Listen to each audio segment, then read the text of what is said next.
صل على سيدنا ومولانا محمد. الله من الشيطان الرجيم. بسم الله الرحمن الرحيم. يا أيها الناس اتقوا ربكم الذي خلقكم من نفس واحدة وخلق منها زوجها وبث منهما رجالا كثيرا ونساء واتقوا الله الذي تساءلون به والأرحام إن الله كان عليكم رقيبا.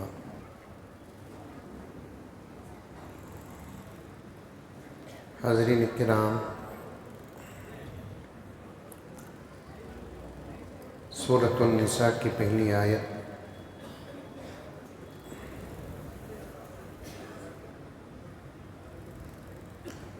جس کا ابھی ترجمہ نہیں ہوا، بہت ساری باتیں آ گئیں.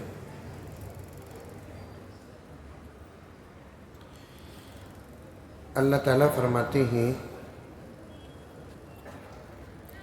یا ایھا الناس اتقوا ربکم الذی خلقکم من نفس واحدۃ وخلق منها زوجها وبث منهما رجالا كثيرا ونساء.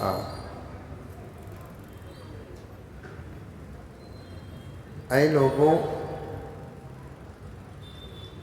ڈرو تمہارے اس رب سے جس نے تم کو پیدا کیا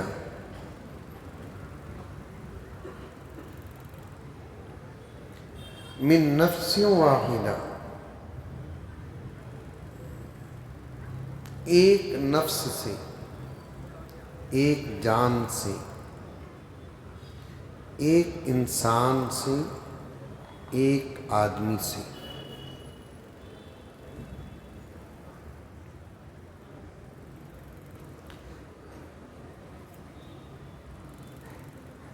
کل نہیں پرسوں میں نے عرض کیا تھا، اس آیت میں حضرت آدم علیہ السلام مراد نہیں، کیونکہ آدم کسی سے پیدا نہیں ہوئے، بلکہ اللہ نے آدم علیہ السلام کو مٹی سے پیدا کیا.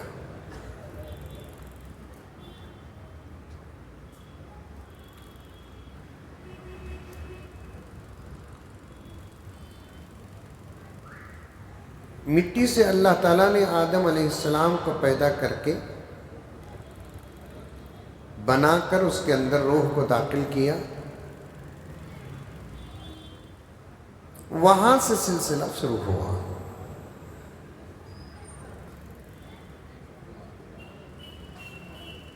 آدم علیہ السلام کو پیدا کرنے کے بعد اللہ کے ارادے میں پہلے ہی یہ بات تھی کہ انسان کی دو قسمیں بنانا ہے.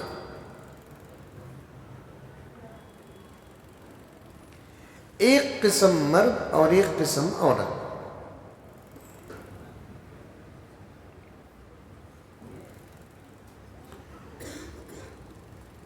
آدم تو پیدا ہو گئے، اللہ کے فضل سے اللہ نے پیدا کر دیا. ایک لمبی تاریخ ہے حضرت آدم علیہ السلام کے پیدا کرنے کے متعلق. اب وہ باتوں پر جانے کا ہمارے پاس موقع نہیں کہ آدم کو بھی عجیب طریقے سے پیدا کیا، اور وہ طریقہ صرف آدم ہی کے لیے تھا. اس کے بعد اس طریقے سے اللہ نے کسی کو پیدا نہیں کیا. پھر آدم علیہ السلام کے بعد اللہ تعالیٰ نے انسان کی دوسری قسم عورت، جو سب سے پہلی عورت کہلاتی ہے، حضرت حوا علیہ السلام، ان کو حضرت آدم سے پیدا کیا. اور حوا کو پیدا کرنے کا طریقہ بھی حوا کے لیے ہی خاص تھا. سمجھنے کی بات ہے یہ. آدم کے پیدا کرنے کا طریقہ بھی آدم کے لیے خاص رہا. حضرت حوا علیہ السلام کے پیدا کرنے کا طریقہ بھی حضرت حوا کے لیے خاص تھا.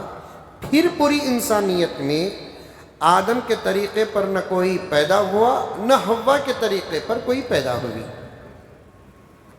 یہ بات سمجھ۔ آدم علیہ السلام کو اللہ تعالیٰ نے فرشتوں کے ذریعے سے مٹی منگا کر پتلا بنا کر اللہ تعالیٰ نے اپنی پوری قدرت کا استعمال فرمایا، مٹی کا پتلا بنا دیا۔ تو پھر اندر کے پارٹس کیسے بنے؟ اندر کے پارٹس بھی اللہ تعالیٰ بنائے تو کیا فرشتوں کے ذریعے سے بنائے؟ اللہ تعالیٰ اپنے حکم سے بنا دیے۔ ایک لمبی تاریخ و تفصیل ہے۔ پتلا بنانے کا مطلب جیسے آج کل پتلے بنا کر بچھا دیے جاتے ہیں، ایسے پتلے بنا کر بچھا دیا گیا یا نہیں بنایا گیا، ایک لمبی تفصیل ہے۔ پھر اب وہ پتلے کے اندر اللہ تعالیٰ نے روح کو پھونکا، پھر وہ پتلا ایک انسان بن کر انسان بن کر اٹھ کر بیٹھا، یعنی حضرت آدم علیہ السلام۔ اب وہ پتلے کے اندر کے جو پارٹس ہیں، گوشت ہے، ہڈی ہے، پھر رگیں ہیں، دل ہے، گردہ ہے، کڈنی ہے، فلاں ہے، یہ سب اللہ تبارک و تعالیٰ اپنی قدرت کاملہ سے بنا دیے۔ اور آدم علیہ السلام کے بنانے کا جو طریقہ رہا، وہ طریقہ حضرت آدم کے لیے خاص اکیلے رہا، بس ہو گیا۔ آئی بات سمجھ میں؟ یہ سب اللہ کے ارادے میں ہے باتیں۔ اب آدم علیہ السلام کے بعد اللہ تعالیٰ نے انسان ہی کی دوسری قسم کو پیدا کیا، یعنی حضرت حوا عورت کو۔ اب وہ کیسے پیدا کیا اللہ تبارک و تعالیٰ؟ وہ بھی اللہ کی ایک عجیب و غریب قدرت ہے۔ کیسے پیدا کیا اللہ تبارک و تعالیٰ؟ آدم علیہ السلام سے پیدا کیا۔ دو روایتیں آتی ہیں۔ ایک روایت کیا ہے؟ اللہ تعالیٰ نے، مشہور جو روایت ہے، آدم علیہ السلام کے داہنے جانب کی ٹیڑھی پسلی سے حوا کو پیدا کیا، پسلی ہی نکال دیا، نکال کر اس پسلی کے اندر اللہ تعالیٰ نے روح کو پھونکا اور کہا کہ کن فیکن، تو بن گئی پسلی۔ اور ایک روایت آتی ہے جو عام طور پر مشہور نہیں ہے، اللہ تعالیٰ نے حضرت آدم علیہ السلام کی بچی ہوئی مٹی سے حضرت حوا کو پیدا کیا، آدم ہی کے طریقے پر۔ پھر وہ روایت کا کیا جواب ہے؟ وہ روایت کا جواب دیتے ہیں کہ آدم علیہ السلام کی پسلی سے اللہ تعالیٰ نے حضرت حوا کو جو پیدا کیا ہے، وہ حوا علیہ السلام کی فطرت بتانا ہے کہ پسلی ٹیڑھی ہوتی ہے تو عورت کی فطرت بھی ٹیڑھی ہوتی ہے۔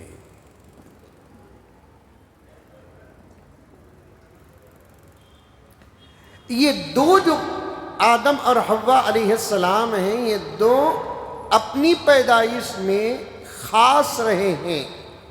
ایسا نہیں کہ اللہ تعالیٰ نے حوا علیہ السلام کو آدم سے پیدا کیا، آدم علیہ السلام حاملہ ہوئے اور حوا پیدا ہوئی، ایسا نہیں۔ ایک روایت یہاں تک بھی آتی ہے، آدم علیہ السلام کو بنا کر روح کو داخل کرنے کے بعد چرچا کر کے اللہ تعالیٰ نے جب جنت کے اندر داخل کر دیا، فرشتوں کو پوچھا، معلوم تھا اللہ کو، پھر بھی پوچھنا ایک اللہ کی عادت ہے، پوچھا اے فرشتوں بتاؤ آدم جنت میں کیسے ہیں؟ تو تب جا کر حضرت ملائکہ نے اللہ تعالیٰ سے کہا، ایسے معلوم ہوتا ہے پروردگار عالم کہ جس قسم کی خوشی جنت میں آدم پانا تھا، اس قسم کی خوشی ان کے چہرے کے اندر ہم کو نظر نہیں آ رہی ہے، اور اس کے علاوہ اندر کی بات آپ جانتے ہیں۔ اللہ تعالیٰ نے کہا کہ انی عالم ما لا تعلمون، آدم کو جنت کے اندر بھی مزہ کیوں نہیں مل رہا ہے، وہ خوشی وہ مسرت کیوں نہیں مل رہی ہے، یہ میں جانتا ہوں، تم نہیں جانتے۔ اس کے بعد اللہ تعالیٰ نے حضرت جبرائیل علیہ السلام سے کہا، اے جبرائیل، آدم جب جنت میں کسی درخت کے ٹیک میں بیٹھے تو تو ان کے داہنے بائیں جانب کی پسلی نکال لینا. یاد رکھنا پسلی نکالتے وقت ان کو ذرا بھی درد نہیں ہونا، اس لیے کہ اسی پسلی سے ہم آدم کی بیوی بنانے والے ہیں. اگر پسلی نکالتے وقت درد ہوگا تو دنیا میں کبھی کوئی شوہر اپنی بیوی سے محبت نہیں کرے گا.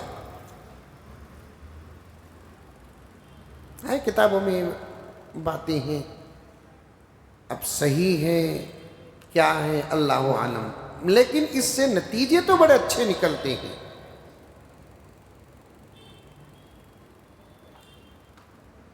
کتاب میں آتا ہے کہ آدم کی پسلی نکالے، آدم کو درد نہیں ہوا. اگر درد ہوتا تو آدم علیہ السلام کبھی یعنی شوہر کبھی اپنی بیوی سے محبت نہیں کرتے. لیکن ماں جب اپنے بچے کو جنتی ہے بے حد درد ہوتا ہے. بچہ پیدا ہوتے ہی درد بھول کر اتنی محبت کرتی ہے کہ اس محبت کا جواب دنیا میں کہیں نہیں ہوتا باوجود درد کے.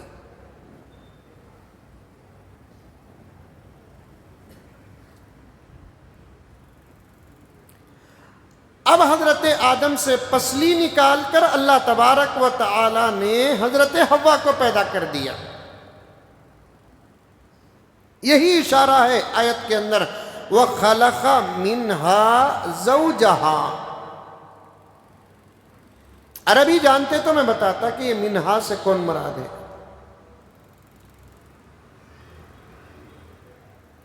خَلَقَكُم مِّن نَفْسٍ وَاحِدَةٍ، نفس واحد سے آدم علیہ السلام مراد. وَخَلَقَ مِنْهَا زَوْجَهَا سے حضرت حوا مراد. بس یہ دونوں پیدا ہو گئے. پھر ان کا نکاح وہاں ہوا. آدم علیہ السلام پوری جنت میں اپنا جیسا کسی کو نہیں دیکھے. فرشتے ہیں لیکن جنس اپنی نہیں ہے، حوران ہیں لیکن جنس اپنی نہیں ہے. اپنی جب نظر آتے ہیں نا کہیں، یقیناً ایک خوشی ہوتی ہے. ایک انسان کی فطرت ہے یہ. اپنے سے بہت ساری خصوصیتیں مراد ہیں. میں ایک مثال دیتا ہوں آپ کو. دیکھیے حج کو جاتے ہیں لوگ یا عمرے کو جاتے ہیں، ساری دنیا کے لوگ آئے ہوئے ہوتے ہیں. لاکھوں کے بیچ میں جب ہمارا اپنا کوئی انڈیا والا نظر آ جاتا ہے یا کرناٹک والا نظر آ جاتا ہے یا بنگلور والا نظر آ جاتا ہے یا گوری پالیہ والا نظر آ جاتا ہے، تو اتنے لاکھوں کے بیچ میں جب وہ ملتا ہے تو پھر خوشی کا عالم ہی کچھ اور ہوتا ہے. یہ فطرت ہے. یہ گئے آپ لوگ عمرے کو گئے؟ کون کون گئے؟ ہاتھ اٹھاؤ. ماشاءاللہ. اچھا اٹھاؤ، اچھا عزیز، اچھا اٹھاؤ، ہاتھ اٹھاؤ. اسے دکھاوا نہیں بولتے. ماشاءاللہ. بس چھوڑیے. جو لوگ نہیں اٹھائے مطلب یہ کہ وہ عمرے کو نہیں گئے. پہلی فرصت میں دعا کرو، اس کے بعد کوشش کرو اور عمرے کو جاؤ یا حج کو جاؤ. بولو انشاءاللہ. دعا کرو. حضرت دعا تو کریں گے، ہر کام دعا سے ہی پورا نہیں ہوتا، کوشش بھی اس میں ہونا. دعا پر بھروسہ کر کے بیٹھنے کا حکم نہیں ہے اسلام میں. دعا کے ساتھ کوشش بھی کرنا. اللہ میرے رزق میں برکت عطا فرما. دعا کر کو مسجد کے کونے میں آ کو بیٹھنا نہیں. دعا کر ڈالنے کے بعد رزق کی تلاش میں محنت میں باہر نکلنا. میں ایک اشارتاً ایک مثال دیتا ہوں، میں آپ سمجھ جائیے. مثال بہت فٹ اور بالکل صحیح ہے، لیکن ہنسی بھی آپ کو آئے گی کہ اللہ مجھے ایک نیک اور صالح بچہ عطا فرما. صرف دعا کر کے بیٹھ گئے تو کہ بچہ ہو جائے گا. سمجھے کہ نہیں سمجھے؟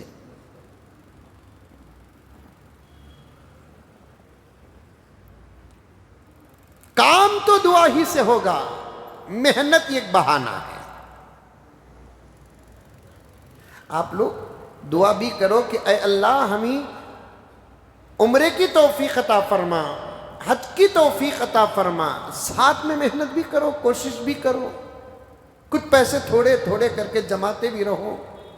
آپ کو معلوم ہے تاریخ میں یہ باتیں بھی آتی ہیں، حج کو جانے والے ارادہ کر کے 5 روپے جمائے، اللہ تعالیٰ نے ایسا برکت کا انتظام فرمایا کہ 5 روپے جمانے کے بدلے اللہ نے ان کو حج کی توفیق عطا فرما دی ہے۔ کوشش بھی کرے کہ نہیں کرے،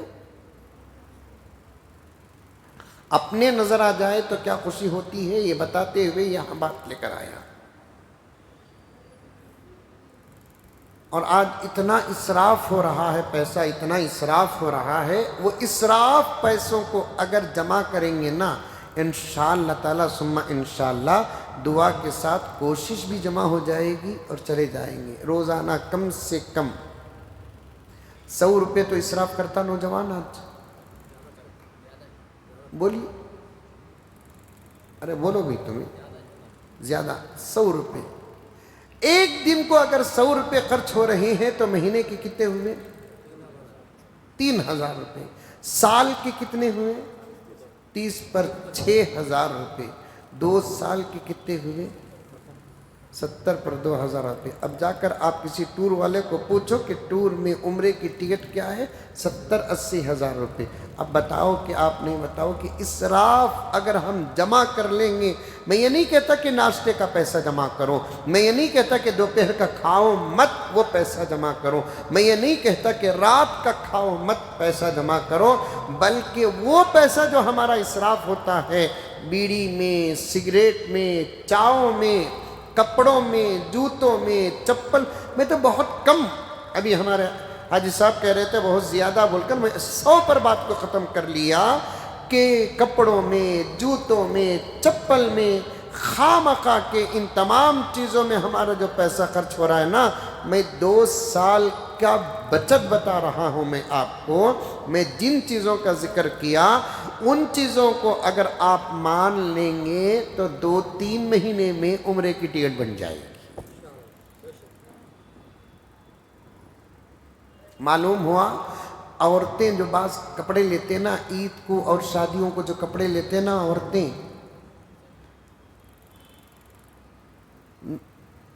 وہ اتنے قیمتی ہوتے ہیں جس کی کوئی حد نہیں۔ اگر قیمت 15,000 روپے ہے ایک ڈریس کی، 15 مرتبہ بھی نہیں پہنتی۔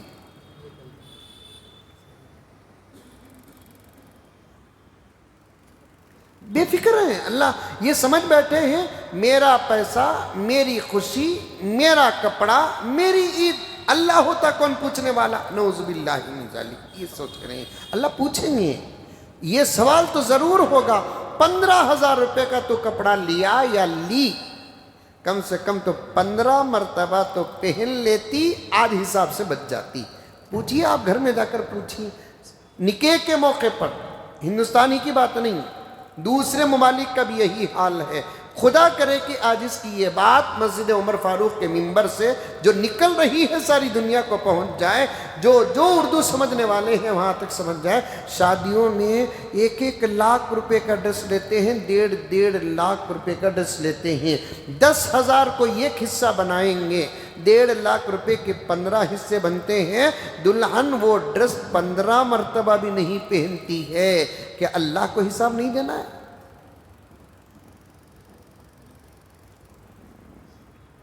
قریب ہی میں نے زکوٰۃ کے عنوان پر ایک جگہ بیان کو گیا تھا، تو وہاں میں نے عرض کیا تھا نماز چھوڑنے والے کے لیے، روزہ چھوڑنے والے کے لیے، زکوٰۃ چھوڑنے والے کے لیے اور دوسرے اعمال چھوڑنے والے کے لیے اللہ تعالیٰ نے یہ نہیں کہا، لیکن اسراف کرنے والے کے لیے اللہ نے قرآن میں کیا کہا؟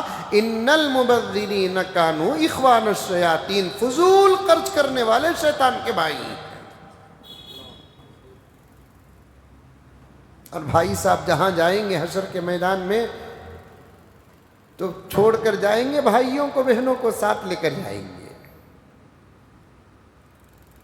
میں ایک بڑے سے، نوجوان سے، بوڑھے سے، سمجھدار بچوں سے، ماؤں سے، بہنوں سے، عورتوں سے، سب سے کہنا چاہتا ہوں بہت مہنگا دور آ چکا ہے۔ ایسے دور میں ضرورتوں کو سوچ سمجھ کر پورا کرو اور پیسے بچاؤ، کیونکہ حدیث میں یہ بھی حدیث آتی ہے اپنے بچوں کو فقیر بنا کر مت مرو۔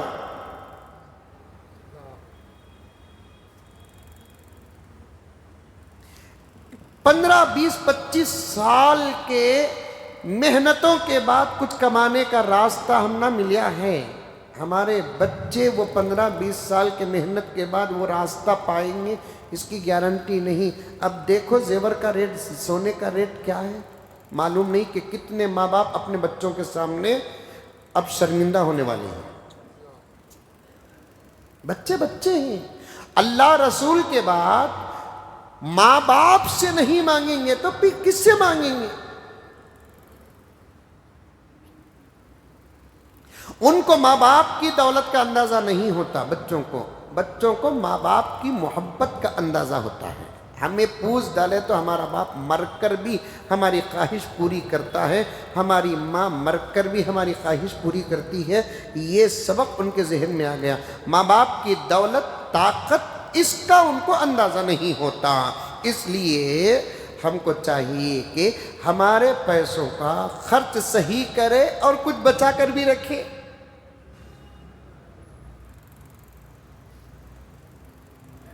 تراویح ہوئی گھر کو جائے الگ بات.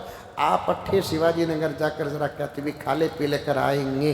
ایک دن ان کی پاری 2000 3000 ان کے گئے، ایک دن ان کی باری 2 3 ہزار 4 ہزار ان کے گئے. اللہ اکبر کبیرہ. پیسہ اللہ تعالیٰ دے رہا ہے. کون کہتا ہے کہ دنیا کے اندر یہ قوم غریب ہے؟ اس قوم کا جو فضول خرچ ہے دوسری قوموں کا اصل خرچ بھی نہیں ہے. اس قوم کا جو فضول خرچ ہے نا انیس صاحب، اس قوم کا جو فضول خرچ ہے دوسری قوم کا اصل خرچ نہیں. دنیا کے اندر کسی قوم کی عید میں اتنی قیمتی کپڑے پہنتے ہوئے قوم کو دیکھا؟ پھر بھی آپ دنیا میں کچھ لوگ اور ہندوستان میں بھی کہتے ہیں مسلمانوں سے کوئی کاروبار نہ کرو، مسلمانوں سے کوئی بزنس نہ کرو. تمہیں کیا ہمارے سے کاروبار کریں گے؟ اگر ایک سال ہمیں رمضان سے لے کر بقرعید تک، محرم سے لے کر ذوالحجہ تک کیا بھی خریدتے نہیں، خریدے ہینسٹ پینتے کھاتے نہیں ہمیں. چلو بھینڈی، نوکل، ملی کھا کر ایک سال ہمیں انشاءاللہ تعالی اپنے نفس کا محاسبہ کر لیں گے بول کر ارادہ کر لیے تو دوسری قوم کے بڑے بڑے تاجر زہر پی کر مر جائیں گے.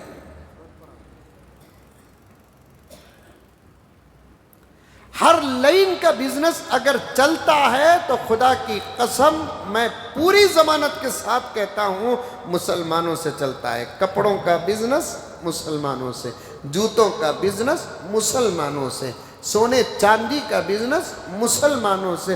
کون سا ایسا بزنس نہیں ہے جس کے کھانے اور پہننے کا شوق اگر وہ چیز صحیح ہے تو مسلمان نہ کرتا ہو.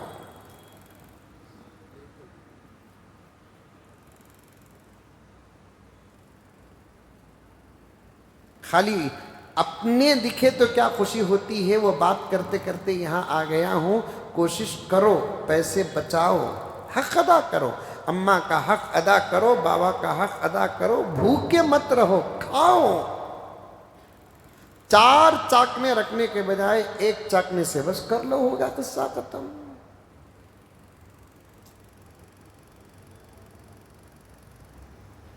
روٹی بھی ہونا، ابھی کیا بولتے ہیں، رول بھی ہونا، خشکا بھی ہونا، سیویا بھی ہونا. منہ میں پانی آ رہا ہے کیا؟ خیر انشاءاللہ تعالی وَخَلَقَ مِنْهَا زَوْجَهَا کی اور باتیں ہیں انشاءاللہ تعالی کل آپ کے سامنے عرض کروں گا. دعا کیجئے کہ اللہ تعالی ہم تمام کو عمل کی توفیق عطا فرمائے.